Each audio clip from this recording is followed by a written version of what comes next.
গুলশান 2-এ ভয়ঙ্কর লেভেলের একটা প্রতারণা হচ্ছে। গুলশান 2 পাশেই হচ্ছে প্রধানমন্ত্রীর বাসভবন, সেখানে যে এত বড় একটা প্রতারণা চক্র গড়ে উঠেছে।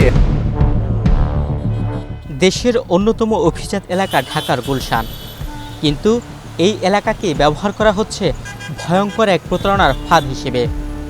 অনলাইন ব্যবসায়ীদের কাছ থেকে পণ্য অর্ডার করে দামি গাড়িতে সেগুলো গ্রহণ করা হয়। এরপর টাকা পরিশোধের কথা বলে কৌশলে উধাও হয়ে যায় প্রতারক চক্র। ফলে লাখ লাখ টাকার পণ্য হারিয়ে সর্বশান্ত হচ্ছেন ক্ষুদ্র ও মাঝারি উদ্যোক্তারা। একমাত্র স্মার্ট সিটি বসুন্ধরা, আধুনিকতায় এক ধাপ এগিয়ে। এমনই এক প্রতারণার শিকার হয়েছেন মোহাম্মদ শাহাদাত হোসেন। তিনি অনলাইন ভিত্তিক প্রতিষ্ঠান সাইনরের প্রতিষ্ঠাতা। হোম ডেকোরেশনের বিভিন্ন পণ্য বিক্রি হয় তার ফেসবুক ভিত্তিক ব্যবসায়িক প্ল্যাটফর্মে। গুলশানের মতো অভিজাত এলাকায় ডেলিভারি দিতে গিয়ে প্রতারণার শিকার হন তিনি। গুলশান 2 যেখানে হচ্ছে যে আপনার পাশেই হচ্ছে প্রধানমন্ত্রীর বাসভবন, সেখানে যে এত বড় একটা প্রতারণা চক্র গড়ে উঠেছে এবং সেটা ধরাছোঁয়ার বাইরে, এটা তো আমাদের মতো একজন ছোট্ট ব্যবসায়ীদের জন্য একদম কল্পনাতীত ব্যাপার। আমরা কোনো কল্পনাই করতে পারি না যে এইরকম জায়গাতে এতটা অনিরাপদ এবং এতটা প্রতারক চক্রের আস্তানা হয়ে গেছে। গত 8 জুন দুপুরে রায়হান চৌধুরী পরিচয়ে এক ব্যক্তি জরুরি ভিত্তিতে কয়েকটি হোম ডেকোরেশনের পণ্যের অর্ডার দেন। অর্ডার অনুযায়ী বনশ্রী থেকে পণ্য নিয়ে গুলশান 2 এলাকায় যান সাইনরের সহকারী ম্যানেজার তরিকুল ইসলাম, কিন্তু সেখানে গিয়ে তিনি পড়েন সুপরিকল্পিত প্রতারণার ফাঁদে। গুলশান 2-এ ভয়ঙ্কর লেভেলের একটা প্রতারণা হচ্ছে, সেই বিষয়টা আমি আপনাদের মাঝে এখন তুলে ধরবো। 8 তারিখ দুপুর 4টা বাজে আমাকে অফিস থেকে 18,000 টাকার কিছু প্রোডাক্ট দিয়ে গুলশান 2 সার্কেলে পাঠায় প্রোডাক্টগুলো ডেলিভারি করার জন্য। তো আমি সেই অনুযায়ী যাই, স্যারকে প্রতারক চক্রকে ফোন দিই। ফোন দেওয়ার পরে সে বলে আমাকে, আপনি গুলশান 2 সার্কেলে আমার গ্রুপের 5 তলায় আসেন।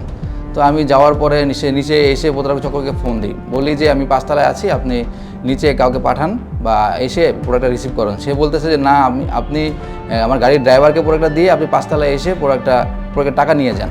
তো আমি প্রোডাক্টটা না দিয়ে আমি বললাম না, এভাবে দেওয়া যাবে না, আপনি কাউকে পাঠান।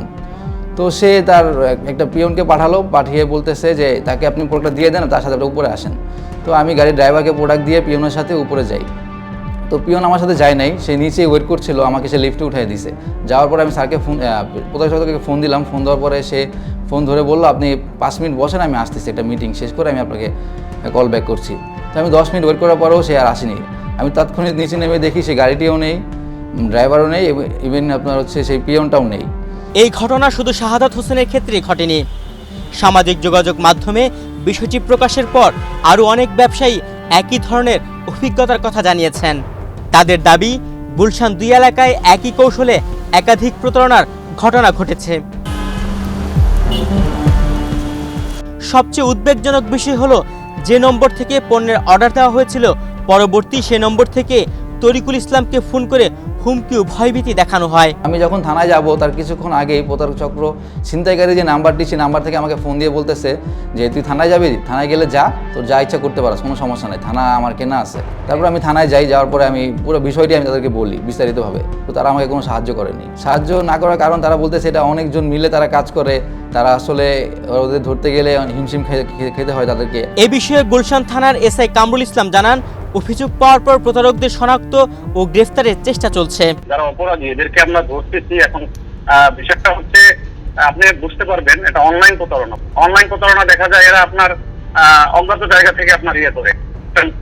যার সাথে প্রতারণা হয়েছে, ভিকটিমের অবস্থান হচ্ছে গুলশানে, যে আপনার প্রতারক সে তার অবস্থান হচ্ছে, বুঝতে পারছেন? এটা নিয়ে আমি কাজ করতেছি। সাইনরের প্রতিষ্ঠাতা শাহাদাত হোসেনের প্রশ্ন, রাজধানীর সবচেয়ে নিরাপদ ও অভিজাত এলাকা হিসেবে পরিচিত গুলশানে যদি এভাবে ব্যবসায়ীরা প্রতারণার শিকার হন, তাহলে ক্ষুদ্র উদ্যোক্তারা নিরাপদে ব্যবসা করবেন কিভাবে? তুহিন ভুইয়া, বাংলাদেশ প্রতিদিন।